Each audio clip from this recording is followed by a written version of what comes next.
is cold, we stand surrounded. We are not alone. Within my reverie, there's holy light. Without a number, we stand and fight. And north ignite. The world is cold. We stand surrounded. We are not alone. Within my reverie, there's holy light. Without a number, we stand and fight. Oh, oh,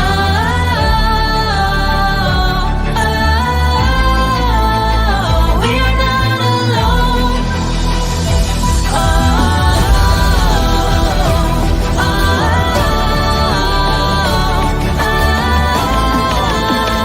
we are not alone.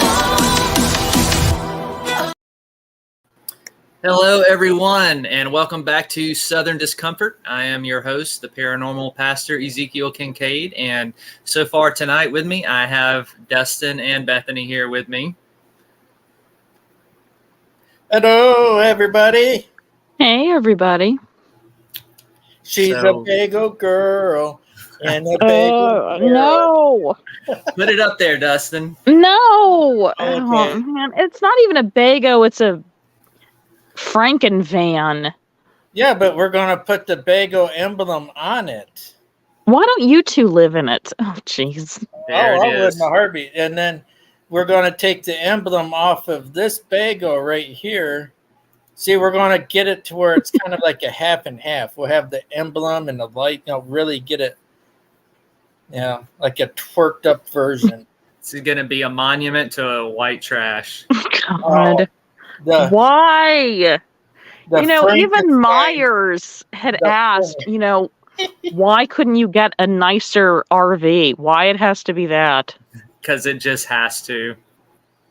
It We're has going to make it a Frankenstein Winnebago. Make a combination of that and this combined. And you can't forget the big tires, the one with the big tires. Oh, yeah. Let's see. Gosh. That one's right up here. Where'd that one go? Right there. Hey, Party Music, I see you in chat. Oh, Thank you for no. joining us. Yep, it's going to be a crossover. It's going to be no. We're not doing Frankenstein, all right? We're going to take it down to the B movies. You One of mean the greatest B Frankenhooker? movies The of all time. Frankenhooker Yes, RV? Frankenhooker RV. Frankenhooker. That is it. Oh, man. Oh man, this is what you have to look forward to. So, like always, we're gonna wait for everybody to pop in to chat and say hello. Hey, PW, I see you there. Hey, Say it for PW. Bethany. That's probably I gonna be know. That's probably gonna be PW's first words every time now. I know. Hey, Our crossover. beautiful witch. Welcome. So yeah, we'll let people hop in, and tonight we're going to continue our look at psychic phenomenon and do a couple announcements. And a whole bunch of people just popped up. Cece, hey, Okie Grower, welcome. Glad y'all made it.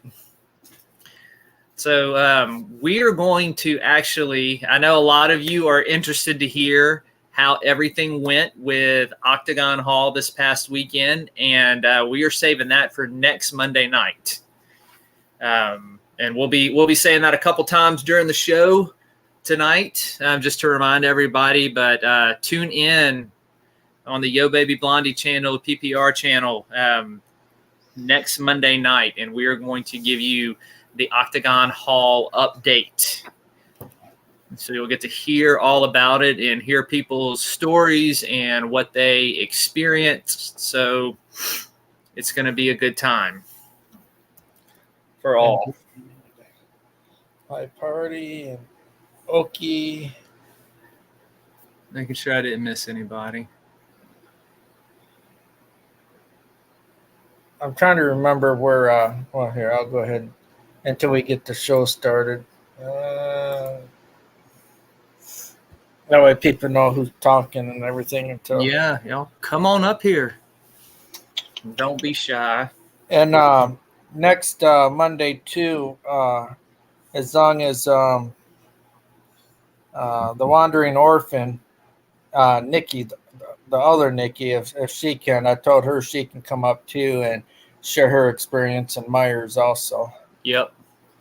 So yeah, we may have some extra guests on panel that will be able to give you their eyewitness testimony and And firsthand experience stuff that they And this will be encountered. next Monday, correct? yes. And the Okay. reason why we're waiting until next Monday is out of respect for Bear, because we're going to be on his live stream Sunday. So we want him to be first to discuss and be able to talk about it with his people and for Sure. Octagon itself, and then Monday we'll do it for the rest.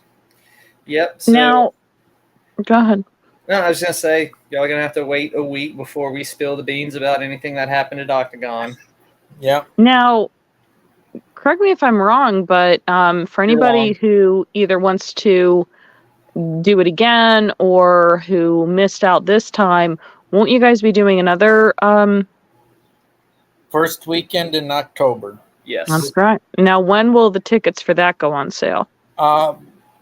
Bear's got to get it all set up, and they got some things that they got to tweak or fix in the computer system for the ticket sales. He's going to be letting us know all that. So luckily, October is still a whole nother month away. So it gives them plenty of time to get it situated. Yeah, we'll be keeping y'all updated on that status as it moves along closer to the date. Hey, Teresa, thanks for hopping in. Hey, Teresa. Hey, Teresa. Hey, Cece.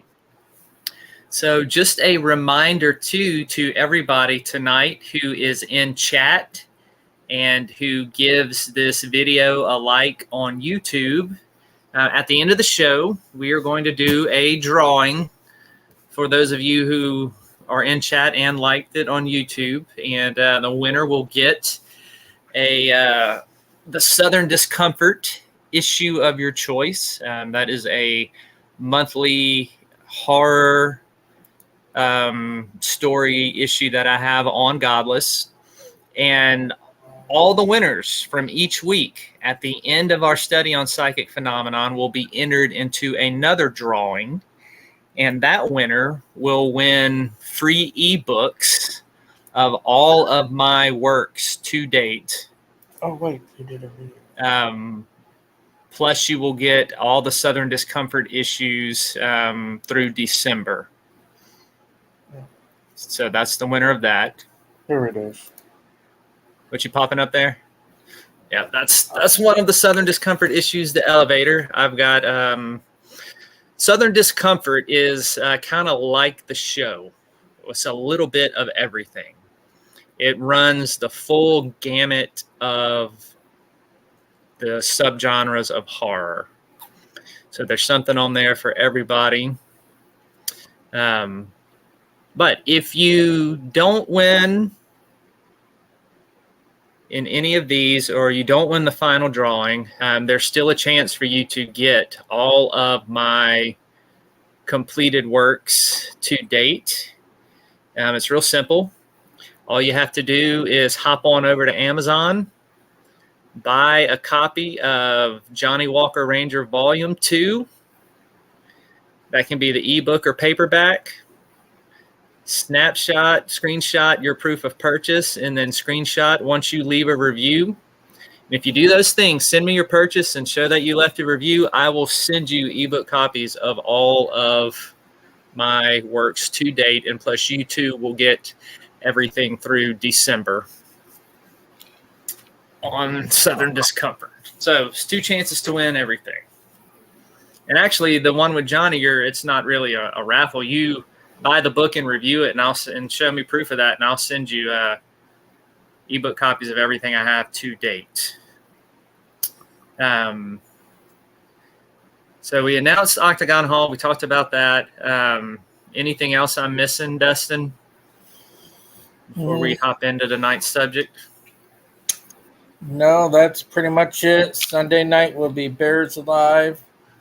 Then Monday, ours about Octagon. Then Tuesday, you. Then first weekend in October. Yep. That's it. So again, everybody, because we will be live with Bear on Sunday night, there's not going to be a Sunday night's Sunday Shots show. So we will pick that up in the coming weeks. And for Sunday Shots, based on everybody's recommendation, once we do start that show back up, we will be exploring the book of Revelation. So you're not going to want to miss that once we get things rolling with that show again. But tonight, we are going to go ahead and continue our study on psychic phenomenon. And what we're looking at tonight is kind of a transition into precognition. All right, we were doing clairvoyance and remote viewing, and I told you tonight I had something that kind of bridged the gap to jumping into precognition, and that is what is called precognitive remote perception. Precognitive remote perception. And I'm going to explain what that is. But the people who made this PRP, precognitive remote perception, famous is what is called the Pear Institute, PEAR. And it stands for the Princeton Engineering Anomalies Research. So if you notice, first off, that a lot of the institutes that were founded to study psychic phenomenon were founded by very prestigious universities, right? We started off with Duke University and the Ryan Institute, and we moved along into some other things, and now we have Princeton getting involved. And my cat just came in. Hey, Chief. So this study for remote viewing, I'll refer to it as PEAR for the Princeton University thing. They began these studies in 1978. So the other thing you'll notice, it's that window between like the 70s and early 90s that there was tons of study and research going on in the field of parapsychology, especially in the realm of psychic phenomenon. So the PEAR researchers referred that term PRP, right? The precognitive remote perception. So when I mentioned PRP, that's what we're talking about here. And they called it this because they wanted it to reflect the fact that in many of their trials, now get this, the targets were randomly selected after they were described. I'm going to say that again. The targets, all right, so you remember, for those of you who've been keeping up with the show, what the target is, right? In a telekinesis type of thing, you have the target is a picture, and the person in one room is staring at the picture and sending it to the other. In regular remote viewing, the target is already known, but they're keeping it from the remote viewer. Here, the target is selected after it's described. Thus, the term precognitive remote perception.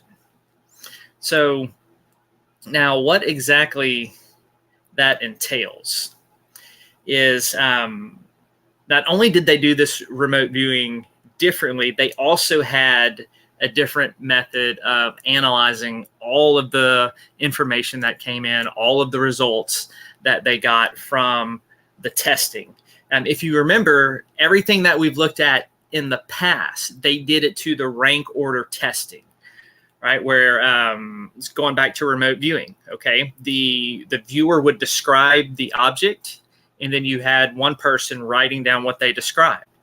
Then another person had the target pack, and they would pull out the target pack, which had about 5 pictures, and they would look and see which one closely resembled what the remote viewer drew. And they ranked it 1, 2, 3, 4, 5, and they would figure out the percentage of hits that way. 1 through 5 being 1 was the one that matched it the most, 5 being the least. They didn't do the testing like this for the precognitive remote viewing.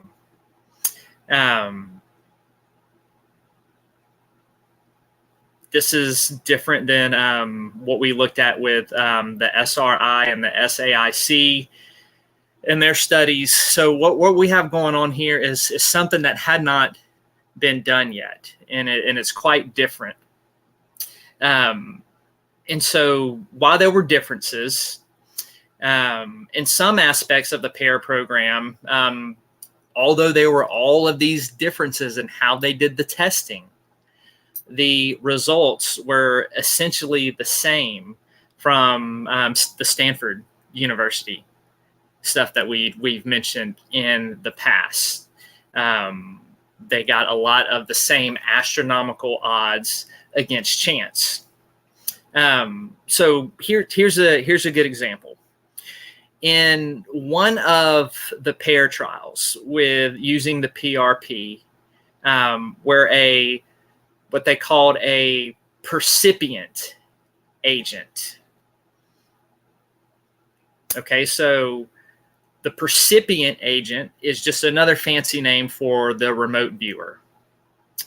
All right, so the percipient agent that they called the remote viewer, they were separated by 2,200 miles from the other person out in the field. So they're separated 2,200 miles in some 45 minutes before the agent randomly selects the site. So this is what was crazy about it. The remote viewer is describing something 45 minutes before the agent in the field goes and picks a site. And here is what the remote viewer describes. I'll read this. This comes from Dean Radin's book, The Conscious Universe. Rather strange yet persistent image of the agent inside a large bowl, a hemispheric indentation in the ground of some smooth man-made materials like concrete or cement. No color, possibly covered with a glass dome. Unusual sense of inside-outside simultaneously. That's all. It's a large bowl. If it was full of soup, the agent would be the size of a large dumpling. So this is the remote viewer describing 45 minutes before the agent gets to a place. Now, like all the other times in all the other studies that we have done, the remote viewer and the agent have never had any contact. They've never talked. They don't know anything of what is going on. So when they got back and they compared the notes, they found out that the agent in the field was visiting a large radio telescope at Kitt Peak, Arizona.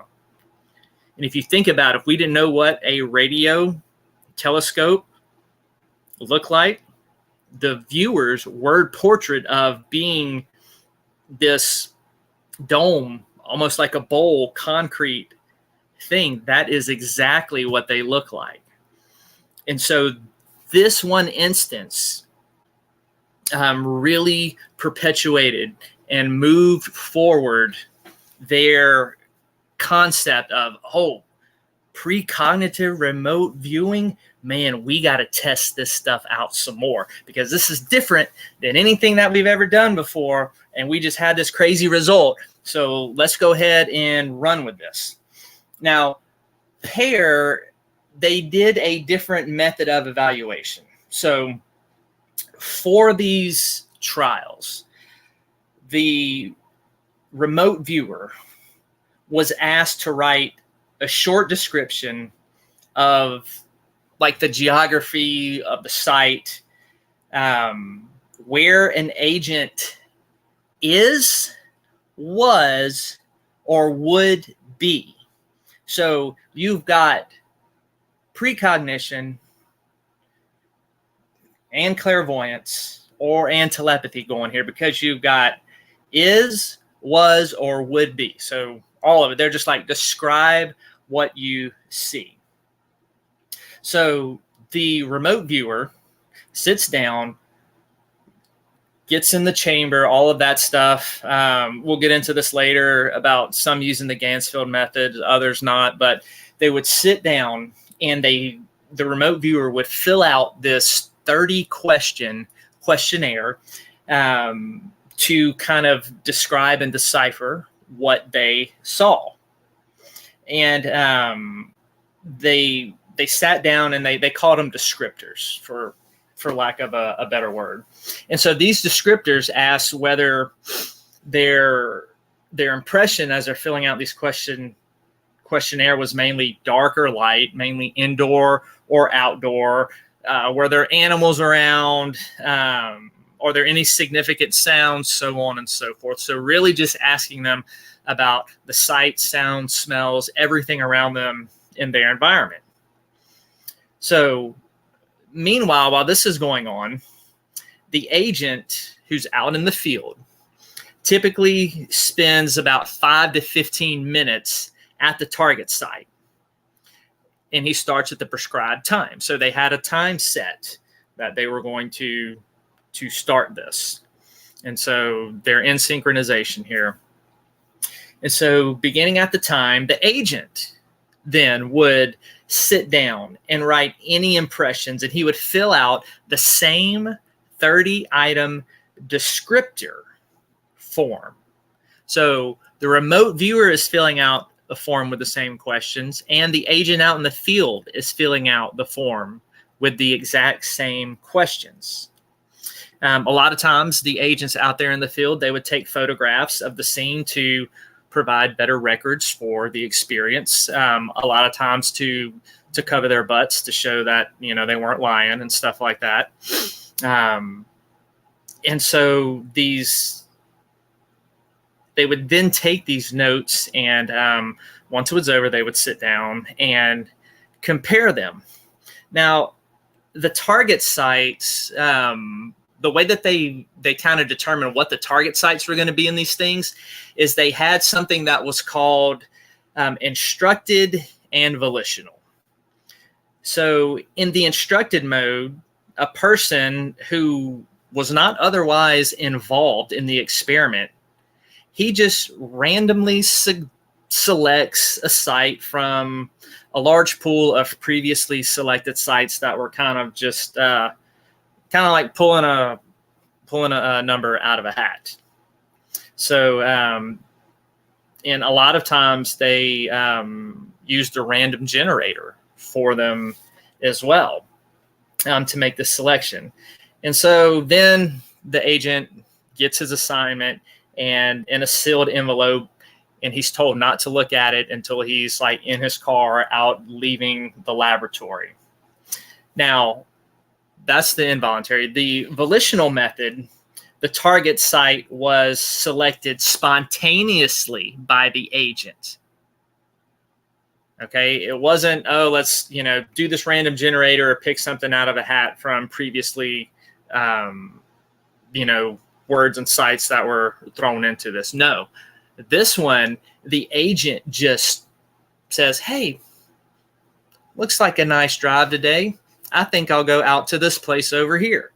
And so he goes to an unknown location that is not known to anybody in the experiment because he can pick it by random. And so he will go, and there's no pre-established target pool. This guy is just picking his own place.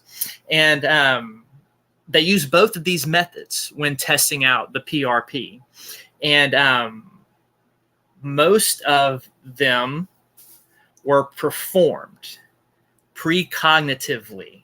So that means the remote viewers were describing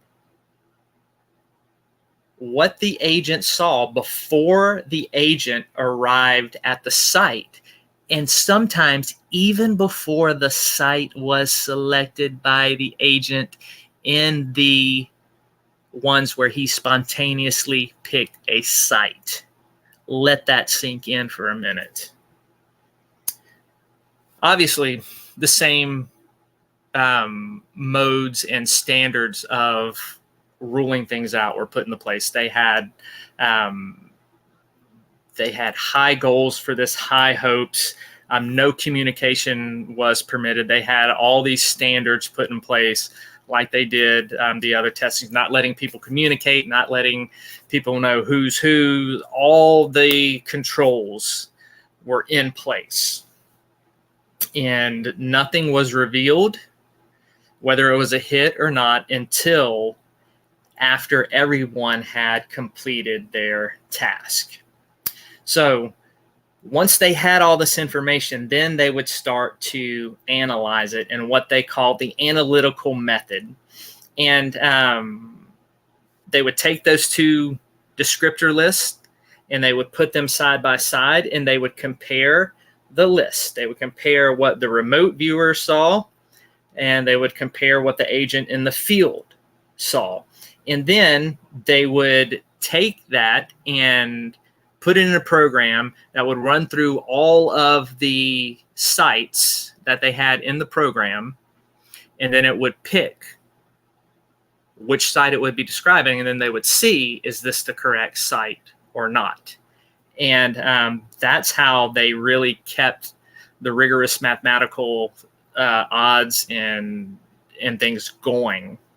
By doing it this way, it provided a very objective and mathematical way of just really, really honing in and evaluating the likelihood of each individual trial being a hit or miss. So that's kind of what they did for the experimentations, and that's how they did with their methodology and analyzing it. So now, the fun part. What were the odds against chance in all of these studies? So, this is the information you're waiting for, all right? I've explained to you how they do everything, the controls that were in place, how rigorous this was. Of the 334 PRP trials that were published from 1987 and onward, 125 were in the instructed mode. Okay, remember the instructed one where they do a random generator. And 209 were in the volitional mode, where the agent just says, I'm just going to pick a random site. Nobody knows it. The final odds against chance for the pair researchers' overall database were 100 billion to 1. 125 instructed, 209 volitional testings. 100 billion to 1 odds against chance. For the instructed trials, just alone, the outcome was 1 billion to 1. And for the volitional trials, the outcome was 100,000 to 1. So that is what we had going on here with these PRP precognition remote viewing testing that they did. Now there's some some charts. I wish I'm pulling it up right now on my phone.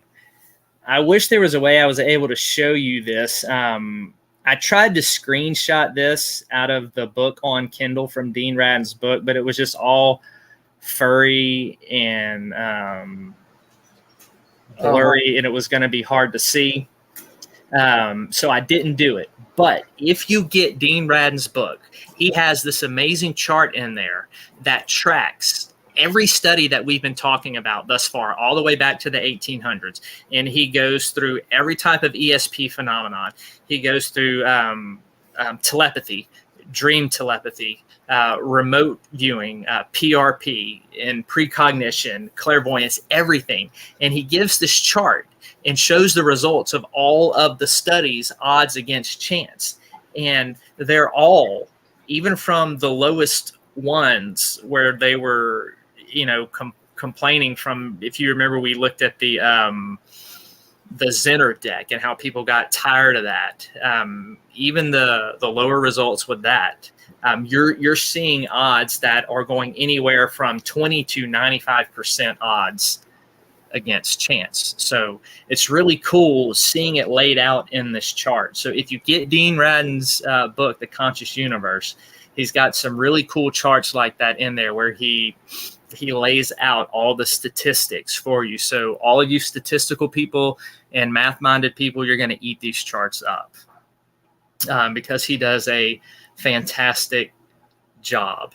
I'm not going to read to you every single thing he has in that chart because it is a lot. Just get it because the book is worth it simply from looking at this from a scientific standpoint alone is very, very fascinating. The couple things that I want to wrap up with here before we kind of close down talking about remote viewing and build the bridge and getting into precognition and prophecy next week. So one of the things that bears mentioning when we're doing stuff like this with psychic phenomenon is a lot of times when they did these testings, you had the testing that was done in an ordinary state and a non-ordinary state, right? The ordinary state would be kind of, let's say, the state I am in right now. Right, I go off, I clear my mind, I get ready to, if I'm a sender or a receiver, I get ready to do that. The non-ordinary state would be using something like the Gansfield method and sensory deprivation. And what they found is that the non-ordinary states, the hits were always higher. So there is evidence that there is something that happens when we are able to get into this sensory deprivation state. There's something about it that unlocks the mind and allows this stuff to flow more freely. And so one of the things that they've discovered is that in an ordinary state, it's like we can subconsciously suppress that that psychic instinct that people have. They can suppress it. They found this to be the same way with hypnosis. And I know the thing with hypnosis, it depends on who does it. Some people can be more susceptible to it than others, so that kind of runs a gamut of things. But they noticed when hypnosis was done successfully, there was always a higher score against chance when a person was in that state. So there was something to this that somehow our conscious mind and our body, that we can suppress those things unintentionally.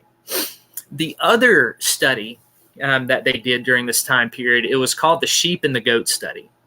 And they found out that people who believed in psychic phenomenon were more likely to experience it and were more likely to have higher scores and odds against chance than people who did not believe in psychic phenomenon. Those who did not believe did not score very well at all. Those who did believe, a lot of them would score higher odds against chance. So also the person's belief or lack thereof can play into whether or not they experience psychic phenomenon. So these were just interesting things that I found in my research that kind of touch on some of the things that we've talked about on the show before. So there's definitely evidence that getting into a non-ordinary state increases your odds against chance, and it increases psychic phenomenon and ability. And that there also seems to be something innate in us that suppresses that instinct and that ability, which is why in the non-ordinary state, the chances and odds against chance are much higher than in the ordinary state. And again, not that in the ordinary state they weren't getting odds against chance. They just noticed that the consistency and the percentage went up when they were in these sensory deprived or non-ordinary or hypnotic states. And they also found a person's belief also plays into whether or not they scored against chance or not. So that is wrapping up remote viewing, precognitive remote viewing. And so we're going to open it up right now. And I have not been able to, I see somebody talking about the Art the Clown mask. I haven't been able to look in chat yet. Yeah, I'm going to scroll up as far as I can because we had a lot of people coming in and we were greeting them as they were. But let's see. I think we got crossover, but I'm going to also be looking for any questions or comments towards it. I see Johnny was here. I see Defrauding was here. Saturnian is here. Well, welcome. We met him, Saturnian's son through Angel. We missed. Oh, yeah, okay. Striker Force is here too. All right. Oh, Lots of comments in chat tonight. People saying hey. Yeah. I see Kenneth was in. Hey, Kenneth. And PW says target is an item that you are using to project toward you as you described it without knowing. Yes. Yes. So yes, we I saw a couple of questions. Yes, this does fall into the realm of remote viewing. But we were talking about precognitive remote viewing and that they were able to view the target before the agent was either there or was able to see the directions to the place. So remote viewing for me is the one that has always been the most fascinating. Just in what we looked at last week, and again, they discovered that only 1% of the population has this time of extremely powerful remote viewing that we talked about last week, with able to describe with pinpoint accuracy the target areas, and to be able to do that, but not only to be able to do that through clairvoyance, but also when you get precognition involved in this, and that in some of these testings that they were able to pick the site before the agent, like they were able to describe the site before the agent randomly went and picked it in the random testing, and that just kind of blows my mind. Yeah.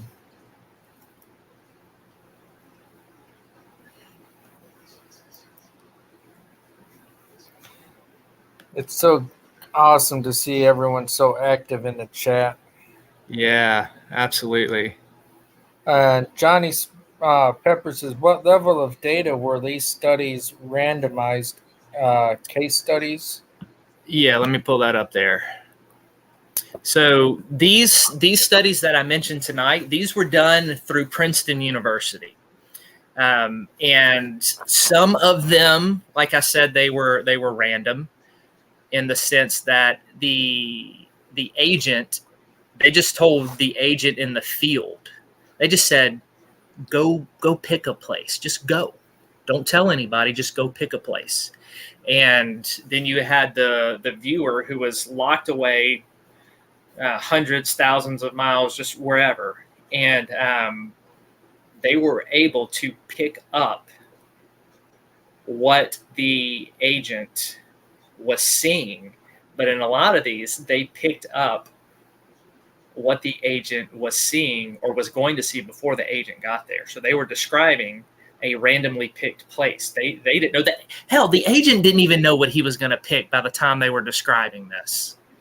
And so that's what's mind-boggling to me is, you know, a lot of times these were done before the agent even decided where he was going to go and what he was going to pick out. Because you had people watching the clocks in each one and keeping up. I mean, they documented these things and they documented what was going on. And so some of them were randomized. The others were more specific. They had a pool of target areas that were randomly generated and given to an agent, but he wasn't allowed to look at what was in the envelope until he was gone from the laboratory testing site or wherever he picked up his target. And Son is wanting to know how many still practice this OBO. How many still practice what? I guess he's calling it the OBO. Okay. I don't know. Remote viewing, I have no idea. I know that there is a book out by some of the people who were involved with training the psychic spies in the government.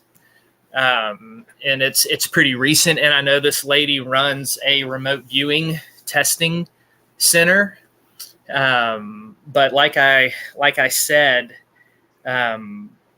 the remote viewers that they were able to get during this time period, like we mentioned a couple weeks ago, their level of accuracy was so astounding that they determined through all of these statistical studies that only 1% of the population probably had it to this degree.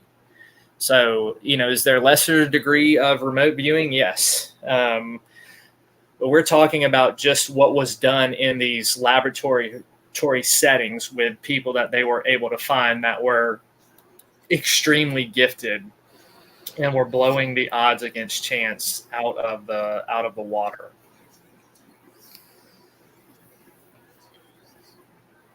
Cool. Beth, anything to add or ask or to help with the viewer? Yeah. You did have a question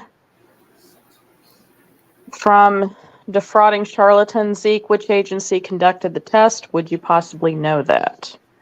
I know that it was the pair. The one I'm talking about was pair. It was done by Princeton University. So if you look up Pair Institute, Princeton University, they were the institute who did these studies on the ones that we're talking about tonight. And then some of the ones we mentioned last week were done from Stanford University. So you had some very, very prestigious universities involved with these testings. The ones we mentioned last week with Stanford, they even had a whole freaking board of skeptics oversee it at one point. And the skeptics came back kind of shaking their heads like, we've never seen anything like this, this odds against chance, like something's going on here.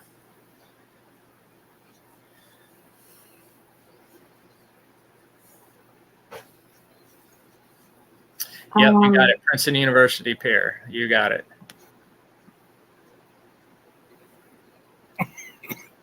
And if you, like I said, if you want a good breakdown of all of these statistics and the scientific study, get Dean Radin's book, The Conscious Universe. He examines all of the laboratory and scientific evidence and really breaks down the statistics very, very good. I'm just kind of giving you a summarized, easy Cliff Note to understand version. He, in his book, goes a lot more in depth. So for anybody who wants to go and study that more in depth and further, get his book. I'll be mentioning it every show because it's just one of the best things that I have read on the subject, as far from a scientific perspective. You have another question. What's Obo saturate son? Or, and that may not be for you. Never mind. Yeah, he was asking son what OBO was, out of body. The out of body experience. Ah. Yeah. So actually, I do have a question. So you were going over a section that basically said they noticed that these abilities are stronger in people who believe in it. Is that what? Yep. It was called the sheep and the goat experiment. They tested people who believed in psychic phenomenon and people who did not believe in psychic phenomenon. And the people who believed in it scored higher odds against chance than the people who did not believe in it. So there is an element of belief in it that enhances one's ability. And then we talked about the ordinary state versus the non-ordinary state, how in the non-ordinary state of sensory deprivation or hypnosis, the odds against chance in psychic phenomenon elevate. It seems to be something innate in our human nature that suppresses this. And, like we mentioned last week, one of the things that the board came away with, and I said, some people are going to agree with this and some people are going to disagree with it, and that's fine. This is what the board reported, and they said that there seems to be with psychic ability that it's like athletic ability or musical talent. Some people have it, some people don't. Some people who do have it are more gifted than others who have it. Just like some people can only go so far in the guitar, and then some people can, burn the strings up on it. There seems to be varying degrees of level. But this sheep and goat experiment, the point of that is to say that, yes, they found the odds against chance higher with people who believed in psychic phenomenon.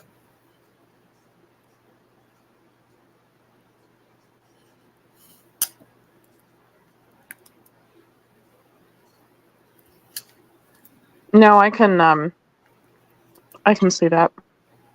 Yep. Yes, Saturnian, a belief is a funny thing. Can be helpful or harmful. Yeah. Depend on what you put your faith in and what your belief is. Yes. Yeah, that's I just replied to him saying we welcome all beliefs, and we are friends with a lot of people that have different beliefs. Mm-hmm. It's never a harm here because we accept anyone's belief. Yes, and why I brought that up is because, and even Vickie had said it, I'm either naturally blocked or I don't feel that I have any of these abilities at all whatsoever. Like, I don't have any inclination or feel even whenever I go into places that are apparently haunted. So, I don't know, it kind of makes me wonder, given how powerful the mind is, if somebody already feels that way, it's almost like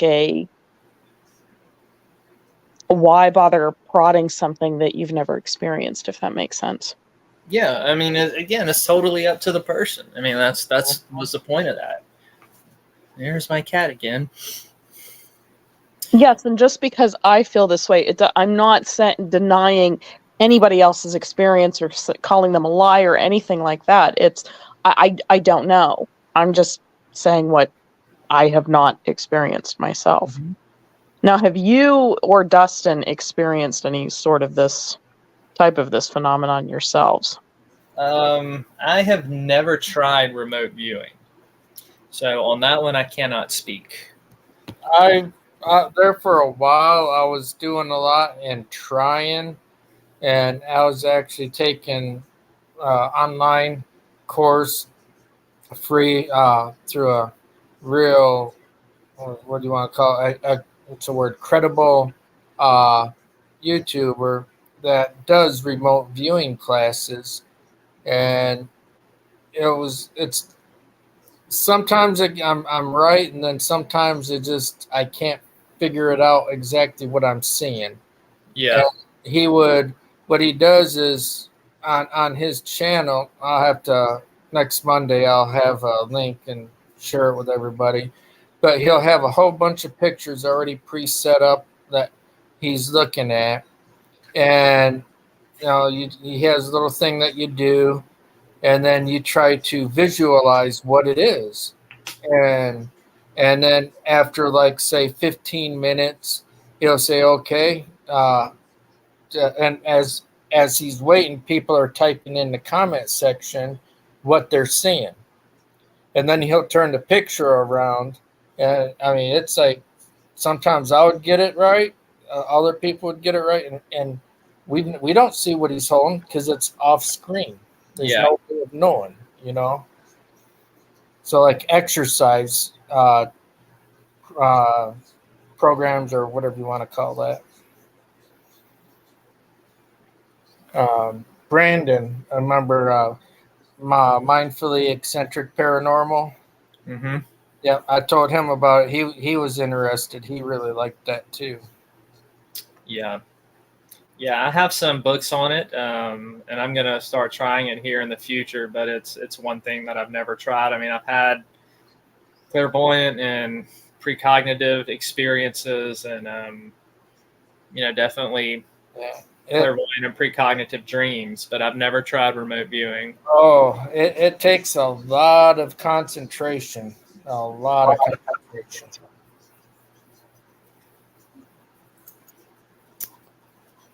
Yeah, yeah. I know from a little bit of one of the remote viewing books that I've started, and Dustin, you can probably speak more on this one, having taken that class, but I didn't get through it all the way. But she was going through and talking about how to sort through the images of your mind and to learn to distinguish what you're actually conjuring up in your mind and then what you're actually receiving. And she said that's the trickiest part. Yep, and that's why I said it takes a lot of concentration, because you can't just do it like free-mindedly and expect for it to really make sense when you've got, like you just said, you got the two aspects of it, and you got to sort that out, and just it's almost like you got to get yourself a tunnel vision, Yeah. you know.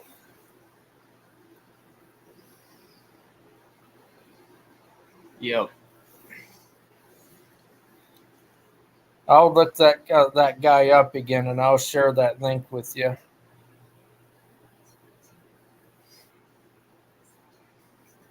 Yeah, please do, man, because I'd be interested to watch that channel, especially once I start getting heavy into it and learning how to do it or trying it. I mean, who knows? I may not be any good at it.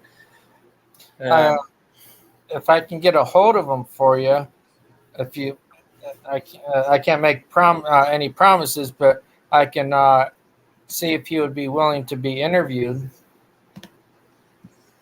If I could somehow reach out and make contact with them.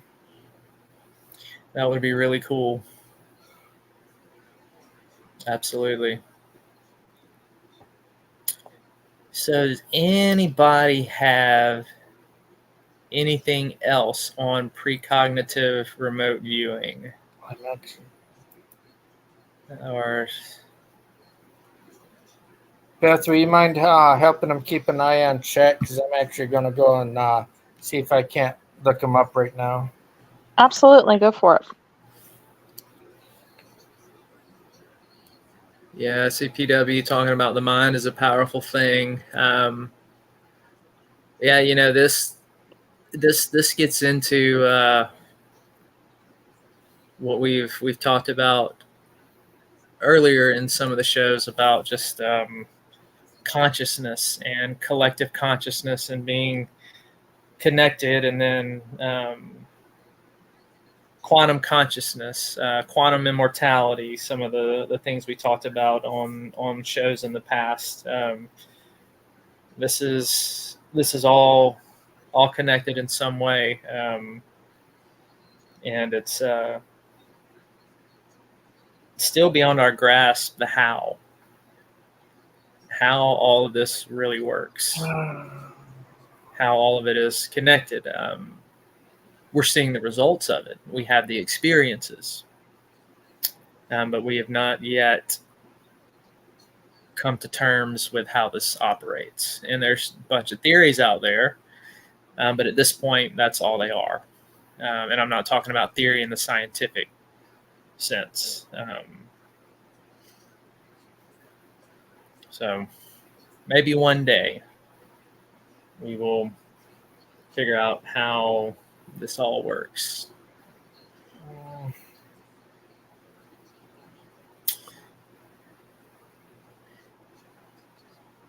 Yes, PW. Put that up there. Psychic ability is not a bad thing. You have to use it carefully and take a lot of responsibility of how it works without trying to hurt others while you give them the result. Yes, it's like with any gift. How are you going to use it? Are you going to use it for God and use it to help others, or not?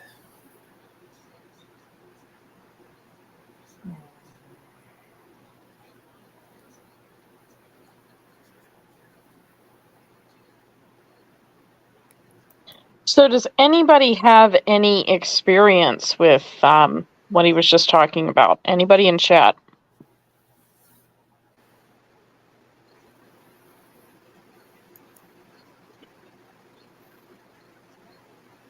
Oh, wait, A lot of pregnant pauses. Yeah, this has been the one. Even last week, it's been tough to find people who have had. I remote thought you were viewing. doing psychic dreams this week or something like that. Not until we get into precognition and prophecy. We're going to get back into dreams again. That's, I think, the one that most people who have those abilities claim to have. Yeah. PW said she can do automatic writing, and it's just normal to me. It's not psychic ability. Mm-hmm. Hey, Sun, Moon Empath. hello, Moon Empath.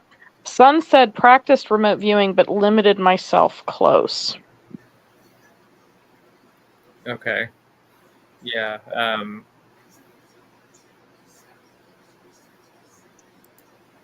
Was it? Never allowed myself to be lost. Okay. So, Saturnian, was it? I mean, just if you feel comfortable sharing, was it just like one of those things where it was just so overwhelming? You were taking in so much information. Is that kind of what you're hinting at by having to limit yourself?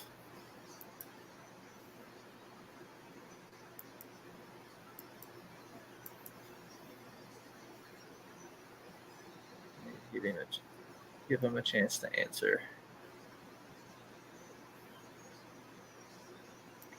Because I know I've heard some people talk about that sometimes it's okay. Yes, it was overwhelming. Yeah, I've heard people say that at times when they are practicing this, that they've had to almost limit themselves or even close themselves off or shut themselves down because they're taking in too much information. And I apologize if you said that earlier in the chat and I missed it. I'm still kind of slowly working my way through it.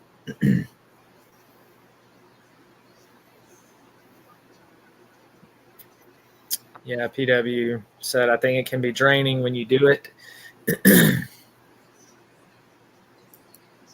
Yeah, because you're using a lot of mental faculties and abilities. Well, we're glad to have you back with us, Moon Empath. Hello, Moon. It's been a while, yeah. Glad you're back. God, I can't remember this guy's name, so I have a feeling it's going to take me a good week to. I need to get hold of Brandon and see if he remembers. That's all right, man. Just whenever you get it, just pass it along to me. And we'll just go from there. Well, next week, we are going to shift gears and we're going to start looking at precognition and prophecy. So that's we'll sit on that one for a couple weeks and have some discussions and go through more statistics and testing and how they did all that stuff and odds against chance. So it'll be more of the same format. Looking forward to everybody in chat and hearing about their experiences with that. But if anybody out there in chat or anybody watching knows somebody who has experienced remote viewing to the level that we're talking about, please, I would love to know and get in touch with them and talk with them. Because this one, like I said, this is the one that fascinates me the most.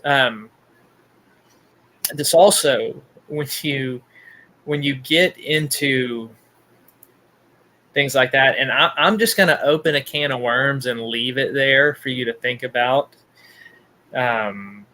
because it does get into this aspect, especially when you get into precognition and prophecy. And when you get into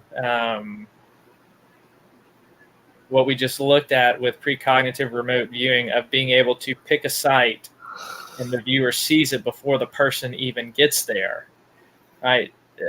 What does this say about the future being fixed? What does this say about free will? What does this say about time, past, present, and future? So these are just some things to think about. We're not going to address that can of worms, but this is something to pry your mind even further, and another rabbit hole for you to go down. So, see, Moon Empath says, I am an empath. Let's put it up there.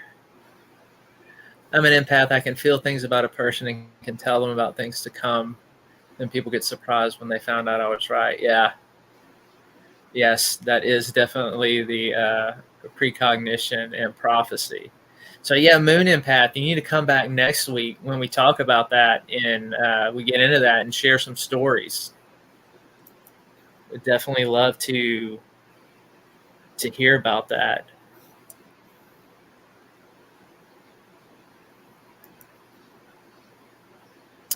Yep, this is one theory I'm gonna pull up there that Teresa's talking about. The pineal gland, something we are all familiar with in talking about these things.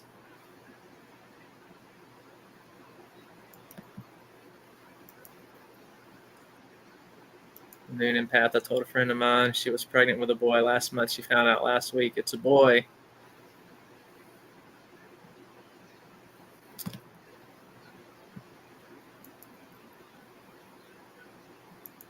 I even wonder with something like that, is it psychic ability? And I like what, and I'm going to piggyback a little bit on what Sun said. Boys hang low and a woman, girls ride high in the stomach.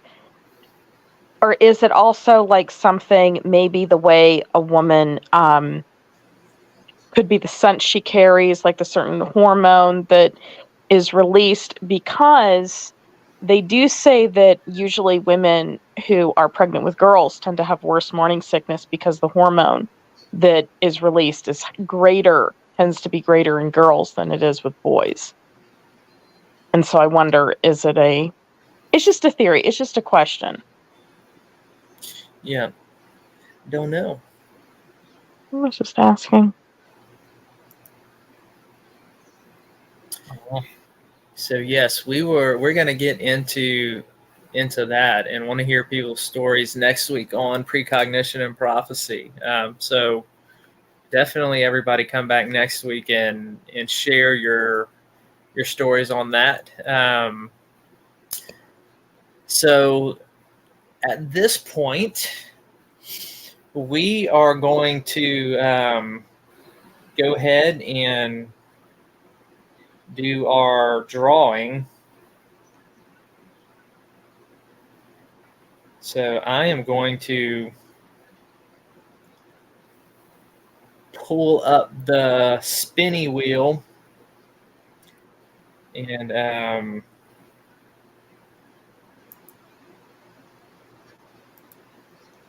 hold on. I got to figure out how to edit this thing from last week.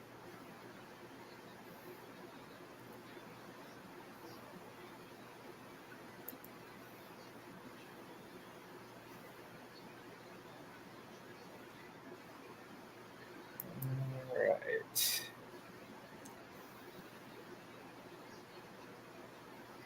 I'm deleting all the names from last week, so y'all bear with me. We had a team last week. That's okay. I got thousands and thousands of channels I'm subscribed to that I'm going through the whole entire list until I find this dude. Okay. All right. Who wants to do the privilege of reading off everyone who participated in chat to me? Beth.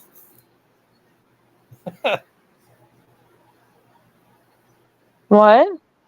You want read I'm off? doing the spinny wheel. I need to know who all's been in participated in chat so I can do the giveaway. Sure. We have Party Music DJ, PW. Go ahead. Want to make it easier, Beth? Anyone that liked or shared this live stream, type 1.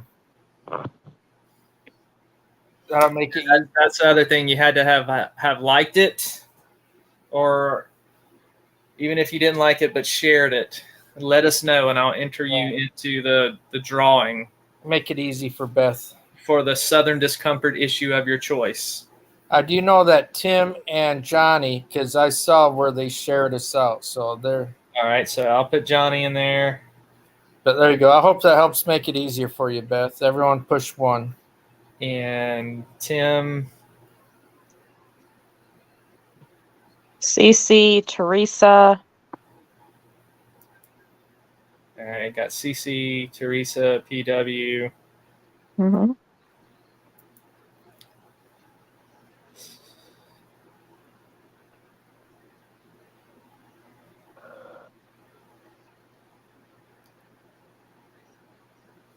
Anybody else? Nope. Go ahead and reply with a 1 if you want to be entered into the drawing. TikTok, TikTok. Some of them may have left. Yeah, see, that's what I don't want to miss out. If somebody did, but then they left.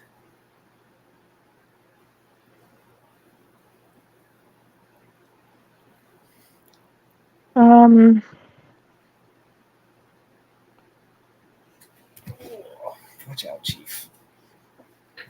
Yeah, that's it. Nobody else hitting 1. Okay. So I've got PW, Teresa, Johnny, Tim, and CC that are entered into the wheel. Last chance before I spin it. Anybody else to be entered into the drawing for a free Southern Discomfort issue of your choice. It just makes it an easier win for the one.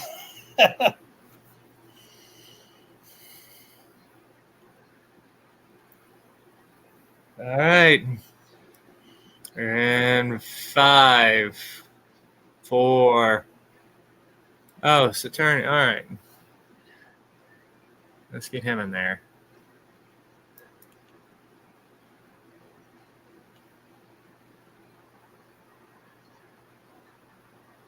All right, attorney, and I got you in there. Anybody else want in on the drawing?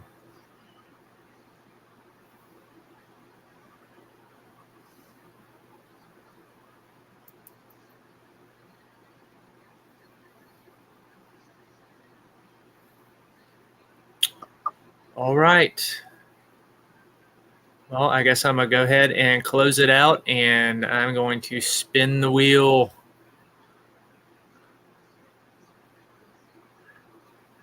All right.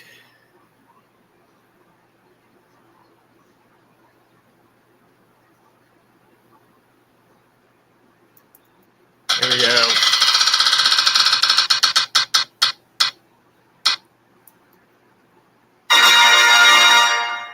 All right.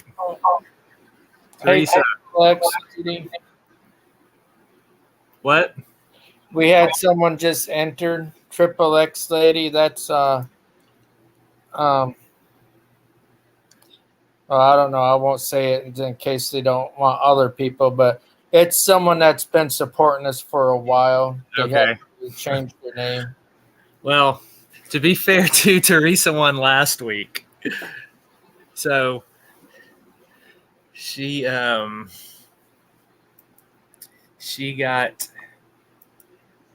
how are we going to handle that? It's up to you. So You can have it to where she won, so she can either keep it or she can have you spin again and give someone else a chance. If okay. She said draw someone else. All right. So we will spin again.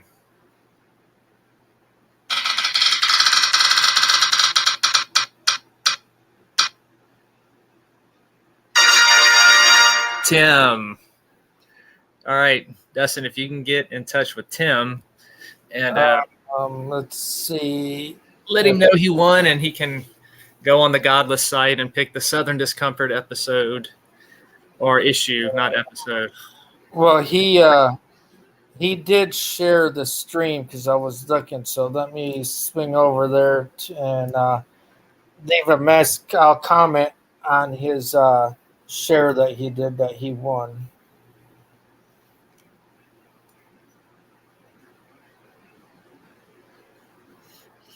So he'll be entered into the final drawing. So I guess what we'll start doing is if you already won and your name's already entered into the drawing, Chief, do not step on my keyboard.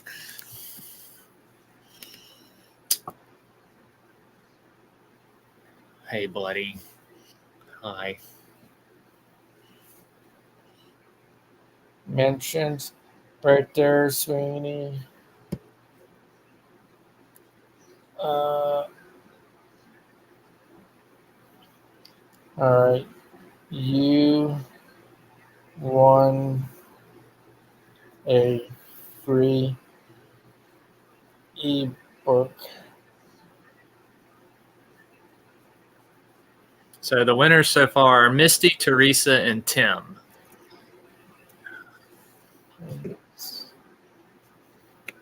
Email. And I stink at typing. Hold on a second here. I'm gonna do. I'm so. Oh, I can't. Oh, hey.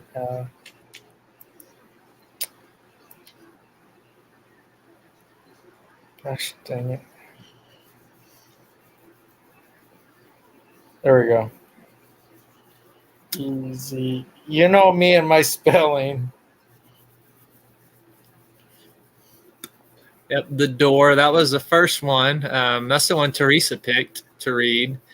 That has been the most popular Southern Discomfort issue to date, and it is definitely a paranormal story. So, At gmail.com. yep. All right. I just did a comment saying you want a free ebook. Please email Zeke at EzekielKincaid@gmail.com. That's it, man. All right. There we go. Now I can get that off. So, thank you, Triple X lady. Yeah, it's good to see her back again. I know I've missed her. So we will go ahead and wrap things up tonight. We will be back Monday for Hauntings and Beyond, and that is when we are going to talk about Octagon Hall and our experiences there, and hopefully we'll have some folks up on the panel who will be able to share with you what they saw and experienced. Sunday, the crew will all be on Bear's show talking Octagon Hall, so tune in for that. And then next Tuesday we'll be back here doing Southern Discomfort again and talking about psychic phenomenon, and you'll have a chance to win more stuff. Boo Bear, Dustin, y'all got anything else? Not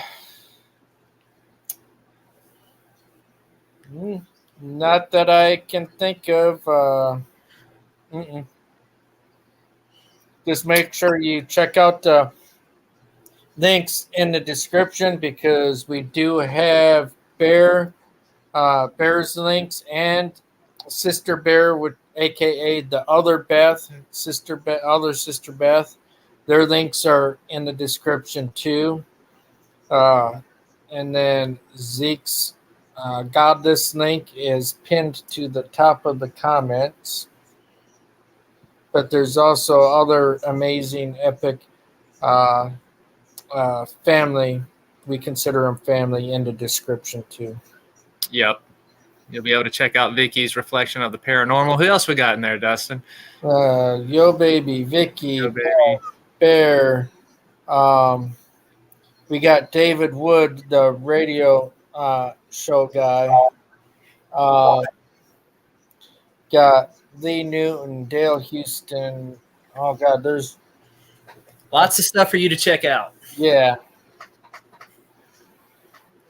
So, well, with that, we will go ahead and say thank you, everybody, for tuning in tonight. Thanks, everybody, for being in chat. Thank you for the love and the support. We continue each week to want to provide you with an environment where you can come and Don't leave talk quite about just these things. now. Do what? I said, don't leave just quite yet when he's done talking, because we always do our inspirational. Yes, we have a inspirational video. Once we all say goodbye, stick around and watch this video that Dustin made to lift your spirits. So, Dustin, Boo Bear. All right. Remember, to everyone, you may be nothing, but to someone, you are everything. Beth? Well said, Dustin. I agree. Cool. All right. Are you Good ready? night, everybody. Here we go.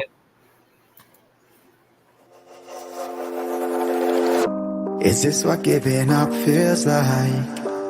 I don't know, I don't know. Tell me, have I lost my mind? Nowhere to go, so far from home. Is this what giving up feels like?